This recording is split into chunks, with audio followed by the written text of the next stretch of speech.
Assalamualaikum warahmatullahi wabarakatuh. Selamat pagi, salam sejahtera untuk kita semua. Om Swastiastu, Namo Buddhaya, salam kebajikan. Halo Sobat Atsar, apa kabarnya hari ini? Semoga sehat dan tetap semangat ya. Balik lagi di acara podcast Suara Abdi Negara. Hari ini kita dapat tugas spesial, yaitu memvisualisasikan bangsa Indonesia. Nah Sobat Atsar, kalau kalian tutup mata dan dengar kata Indonesia, apa sih yang muncul di kepala? Gunung yang berwarna hijau kah? Laut yang berwarna biru kah? Atau mungkin gedung-gedung tinggi dengan kemacetannya? Nah, Sobat Atsar, hari ini kita bakal bahas gimana visualisasi itu bisa bikin kita makin cinta sama tanah air dengan melihat dari berbagai sudut pandang yang akan dikemas dalam bentuk diskusi ringan namun tetap reflektif. Nah, sebelum kita mulai, izinkan saya sebagai host memperkenalkan diri dulu. Perkenalkan, saya Rani Mulyasari, peserta pelatihan dasar pegawai negeri sipil pemerintahan Kabupaten Banyuasin, Angkatan 12 tahun 2026 dari kelompok 2, yang akan memandu podcast ini selama kurang lebih 5-10 menit ke depan. Selain itu, telah hadir pula nih rekan-rekan pelatihan dasar calon pegawai negeri sipil pemerintahan Kabupaten Banyuasin tahun 2026 Angkatan 12 kelompok 2 sebagai narasumber yang akan memberikan tanggapannya mengenai visualisasi bangsa dan kampanye bangga berbangsa dan bernegara. Ini dia rekan-rekan sebagai narasumber. Halo, mana tangannya kakak-kakak sekalian? Halo, Kenalan satu-satu ya kak. Narasumber satu ada Kak Anissa. Halo Kak Anissa. halo semua. Ya, narasumber kedua ada Kak Hari. Halo Kak Hari. Halo Kak. Narasumber ketiga ada Kak Afrid. Halo Kak Afrid. Halo Kak. Narasumber keempat ada Kak Feby. Halo Kak Feby. Halo. Baiklah, karena kita udah perkenalan satu-satu, kita masuk dalam sesi diskusi ya. Mengenai wawasan kebangsaan dan jati diri Indonesia ini. Saya mau bertanya kepada Kak Anissa dulu mungkin ya Kak. Kalau Iya. kita ngomongin visualisasi bangsa nih Kak, sering banget kan yang kita cuma lihat itu mengenai Indonesia hanya keindahan alamnya saja. Tapi substansi wawasan kebangsaan, apa sih Kak gambar Indonesia yang sebenarnya yang harus kita tanamkan di benak kita sebagai warga negara Indonesia Kak? Iya, terima kasih untuk kakak host. Betul sekali kakak host. Visualisasi itu jangan cuma di permukaan saja. Secara wawasan kebangsaan kita harus memvisualisasikan Indonesia sebagai satu kesatuan. Ingat deklarasi Juanda bukan? Nah, dulu laut itu adalah pemisah. Sekarang laut adalah pemersatu kita. Jadi, visualisasi bangsa kita itu adalah sebuah benteng geografis yang diikat oleh cita-cita yang sama. Nah, 4 konsensus dasar kita yaitu Pancasila, Undang-Undang Dasar 1945, NKRI, Bhinneka Tunggal Ika. Nah, itu bukan cuman hafalan ujian biasa saja, melainkan itu adalah pagar rumah kita. Gitu, Wah, Kakak. pagar rumah ya, Kak. Kalau kita hilang sebagai pagar, berarti yang kita bayangkan adalah pagar itu melindungi ya, Kak. Melindungi, menjaga dari gangguan luar, membatasi agar tetap aman ya, Kak. Nah, kalau kita udah merasa aman dan nyaman, pasti akan timbul rasa kepemilikan nih. Nah, menurut Kak Hari, saya mau bertanya kepada Kak Hari nih, Kak. Bicara soal rasa aman dan rasa memiliki nih, Kak Hari. Gimana caranya visualisasi kekayaan kita ini benar-benar jadi aksi sebuah bela negara? Coba Kak Hari bisa dijelasin nggak, Kak? Oke, berdasarkan hal tersebut, berarti cinta tanah air itu artinya soal kepedulian. Visualisasinya simpel. Bayangkan, kita memiliki taman yang indah. Pasti kita tidak akan membiarkan orang untuk membuang sampah sembarangan atau merusak tanaman kita. Benar bukan? Itulah contoh salah satu bela negara. Menjaga kelestarian alam, bangga memakai produk buatan sendiri, merupakan bentuk nyata mencintai tanah air. Tidak perlu menunggu perang untuk membela negara. Cukup dengan tidak membiarkan kekayaan kita diklaim atau dirusak oleh pihak lain, sudah merupakan aksi nyata. Wah, benar banget nih Kak Hari. Jadi seperti yang kita ketahui, kecanggihan teknologi kan membuat penggunaan medsos semakin meningkat nih Kak ya. Nah, jadi peperangan itu kayaknya udah berpindah nih dari dunia yang nyata ke dunia media sosial. Nah, menurut Kak Afrid nih Kak, gimana sih Kak kita mengkampanyekan bangga berbangsa ini biar nggak kalah sama tren luar berdasarkan media sosial yang kita bahas tadi Kak?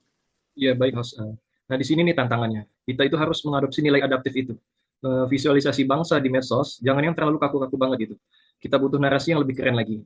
Bela negara di era digital itu artinya kita jadi penjaga gerbang informasi. Saat ada konten yang menjelekkan nama bangsa Indonesia, kita nggak cuma marah gitu, tapi kita juga balas dengan prestasi atau konten kreatif yang nunjukin sisi hebat bangsa kita. Nilai kompeten di sini yang bermain. Kalau kita jago bikin konten, pakailah keahlian itu buat bikin Indonesia bangga. Wah, setuju nih Kak. Jempol kita nih yang membuat kita untuk melawan peperangan itu ya Kak. Kalau dulu kita gunakan senjata untuk peperangan, Sekarang kita pakai jempol untuk mewakili suara kita dan membela negara kita. Ya nggak, Kak, ya? Iya. Nah, selanjutnya nih Kak, mengenai ASN berakhlak sebagai wajah bangsa. Saya mau tanya dulu nih ke Kak Feby ya Kak. Kita kan sebagai calon ASN ya Kak. Nah, seperti kita ketahui nih Kak, seorang ASN itu kan sangat melekat dengan nilai-nilai berakhlak. Berakhlak kita sudah tahu ya, berakhlak itu berarti berorientasi pelayanan, akuntabel, kompeten, harmonis, loyal, adaptif, dan kolaboratif nih Kak. Nah, menurut Kak Feby nih Kak, eh, kita bagaimana cara kita bangga melayani bangsa kalau diterjemahkan ke dalam nilai berakhlak itu sendiri nih Kak. Ya, terima kasih Mbak. ASN itu adalah etalase negara itu sendiri. Visualisasinya gini, kalau ada warga negara datang ke kantor pemerintahan, yang mereka lihat bukan cuma orang pakai yang seragam coklat, tapi mereka melihat negara. Kalau kita kalau kita akuntabel, harmoni, kolaboratif, masyarakat bakal bangga sama negaranya. Kita harus punya nilai yang loyal, artinya kepentingan bangsa di atas kepentingan pribadi. Kalau kita kerja cuma buat mencari gaji, ya hambar. Tapi kalau kita kerja buat kemajuan bangsa, itulah puncak dari rasa bangga berbangsa dan bernegara itu sendiri, Mbak. Ya, benar banget ya Kak Feby. Jadi kalau ASN itu kan sebagai pelayanan publik ya Kak, di mana menuangkan seluruh pelayanan publik itu tanpa melakukan diskriminatif Kak ya, seperti Kak Feby katakan tadi tidak membeda-bedakan, harus harus harmonis, harus akuntabel ya Kak, seperti itu. Nah, selanjutnya nih, kita kan sudah menyinggung nih nilai berakhlak tadi, tapi saya mau kita bahas lebih dalam lagi nih Kak. Gimana sih tujuh nilai ini benar-benar jadi visualisasi nyata rasa cinta kita ke Indonesia. Nah, kita bedah satu-satu ya Kak. Mungkin dari nilai berorientasi pelayanan dan akuntabel dulu nih Kak. Boleh saya tanyakan ke Kak Anissa nih Kak, bagaimana Kak pendapatnya Kak? Oke, izin menanggapi ya Kakak host. Kalau kita bicara mengenai berorientasi pelayanan, itu visualisasinya adalah senyum dan solusi. Bangga berbangsa itu muncul saat warga negaranya merasa diurus bukan oleh negaranya. Nah, itu ditambah lagi dengan nilai akuntabel. Akuntabel itu bukan hanya soal laporan keuangan saja, tapi tentang tanggung jawab moral kita itu sendiri. Nah, visualisasinya kita tetap bekerja secara optimal meskipun tidak ada atasan kita yang melihat. Nah, itu adalah bukti cinta tanah air kita tanpa pamrih. Sebagai contoh nih, kita sebagai nakes, tenaga kesehatan yang melayani masyarakat dengan sikap ramah, empati, dan profesional dengan menghasilkan pelayanan yang baik akan menjadi wajah bangsa itu sendiri yang menumbuhkan kepercayaan serta kebanggaan masyarakat terhadap negara. Terus misalnya lagi nih Kak, kita tidak pakai printer kantor untuk kepentingan pribadi kita. Nah, itu sudah contoh dari akuntabel itu sendiri dan bentuk cinta tanah air karena kita menjaga aset bangsa kita itu sendiri. Ya, benar banget ya. Jadi menurut Kak Nisa ini bahwasanya berorientasi pelayanan itu adalah berfokus pada pelayanan kepada masyarakat ya. Masyarakat. Suatu kepuasan masyarakat adalah suatu yang harus kita capai ya, Kak. Kemudian Ya. dalam kegiatannya juga harus bersifat akuntabel, harus bertanggung jawab ya, Kak. Begitu Iya. ya. Nah, Iya, selanjutnya betul sekali Kakak. Selanjutnya nih Kak, nilai-nilai selanjutnya nih ada nilai kompeten dan harmonis nih Kak. Nah, saya mau tanya ke Kak Hari nih Kak. Menurut Kak Hari, nilai kompeten dan harmonis sebagai ASN itu gimana sih Kak? Oke, menyambung dari Kak Nisa tadi, kalau kita sudah jujur tapi nggak ada keahlian, ya repot juga ya Mbak. Nah, disitulah nilai kompeten akan masuk. Visualisasi bangsa yang maju adalah bangsa yang punya ASN ahli di bidangnya. Terus, jangan dilupakan untuk nilai harmonisnya. Indonesia itu visualisasinya seperti pelangi, warnanya berbeda-beda. Di tempat kerja, kita harus jadi penengah, bukan sebagai pemecah. Menghargai setiap perbedaan merupakan hal yang paling simpel untuk bela negara dari perpecahan. Terus, bagaimana contohnya? Kalau harmonis, bagi tenaga kesehatan, contohnya adalah melayani pasien dari berbagai suku, agama, dan latar belakang dengan tetap profesional, saling menghormati, dan juga menjaga komunikasi yang baik, merupakan nilai harmonis yang tercermin dari pelayanan yang memperkuat persatuan dan rasa bangga sebagai bangsa Indonesia. Lalu, untuk kompeten, contohnya itu adalah memberikan pelayanan yang berbasis ilmu dan keterampilan yang baik sebagai bentuk pengabdian bangsa. Wah, benar banget nih Kak ya. Berarti kita itu harus menemukan nilai yang harmonis dulu nih di tempat kita bekerja ya, agar pekerjaan kita itu dapat berjalan dengan lancar. Dengan tadi seperti Kak Hari saling menghormati, komunikasi dengan baik, sehingga dapat terciptalah keharmonisan itu sendiri Kak ya. Kemudian dengan menerapkan kompeten, dengan berbasis ilmu dan keterampilan. Wah, seru sekali nih sepertinya. Nah, selanjutnya nih ada nilai loyal dan adaptif. Saya ingin bertanya ke Kak Afrid nih Kak. Menurut Kak Afrid, apa sih Kak nilai loyal dan adaptif itu Kak sebagai seorang ASN Kak? Iya baik host. Di sini saya mau soroti tentang nilai loyal, host.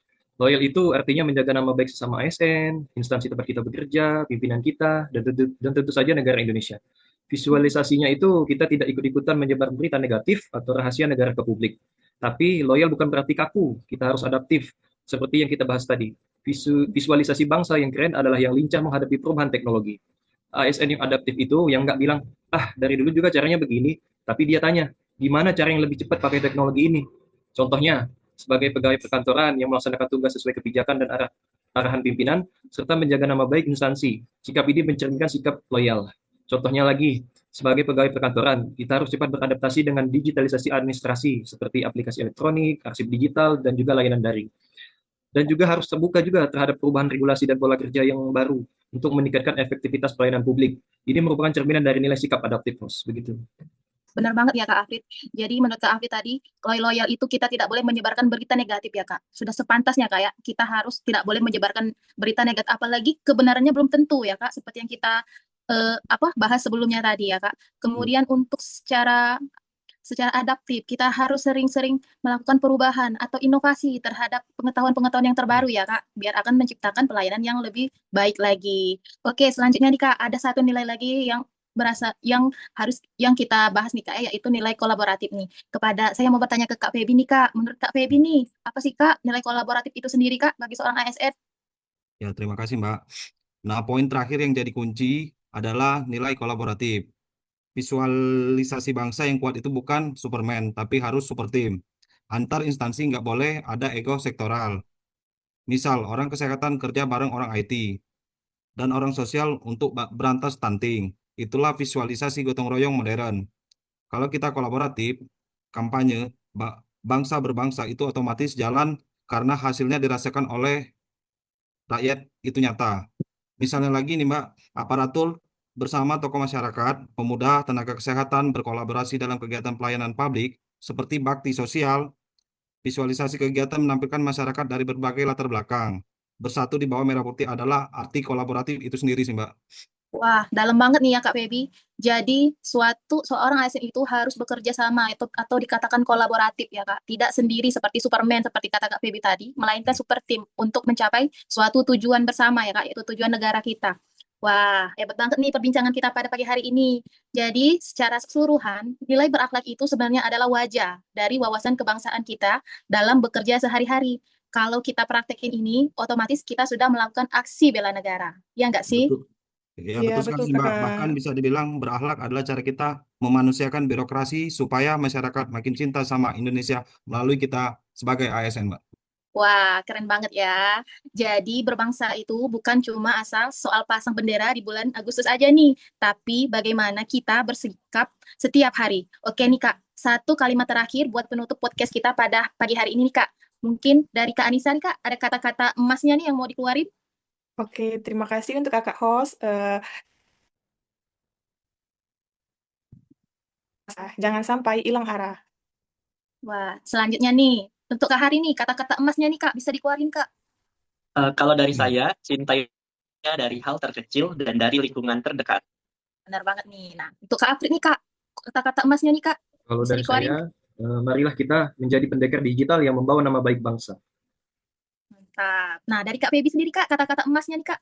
Dari saya sendiri, tunjukkan bahwa ASN berakhlak adalah motor kemajuan bangsa Indonesia. Wah, hebat banget nih ya Kak. Tepuk tangan dulu nih untuk kita semua nih Kak, di podcast hari ini. Hebat banget nih ya, ini adalah kampanye kita berbangsa dan bernegara. Oke Kak, terima kasih semuanya ya Kak, rekan-rekan narasumber yang Terima sangat kasih. baik sekali pada pagi hari ini yang Terima kasih, memberikan Mbak. tanggapannya. Semoga video podcast ini bermanfaat buat teman-teman Latsar lainnya. Oke, sebelum kita tutup podcast ini, izinkan saya sebagai host untuk pamit undur diri. Mohon maaf bila ada salah kata, karena pada Allah saya mohon ampun. Tetap semangat menjalani aktivitas, bangga berbangsa, bangga melayani bangsa Indonesia Jaya. Jaya. Ya. Terima kasih. Wassalamualaikum warahmatullahi wabarakatuh. Waalaikumsalam Waalaikumsalam warahmatullahi warahmatullahi wabarakatuh. wabarakatuh.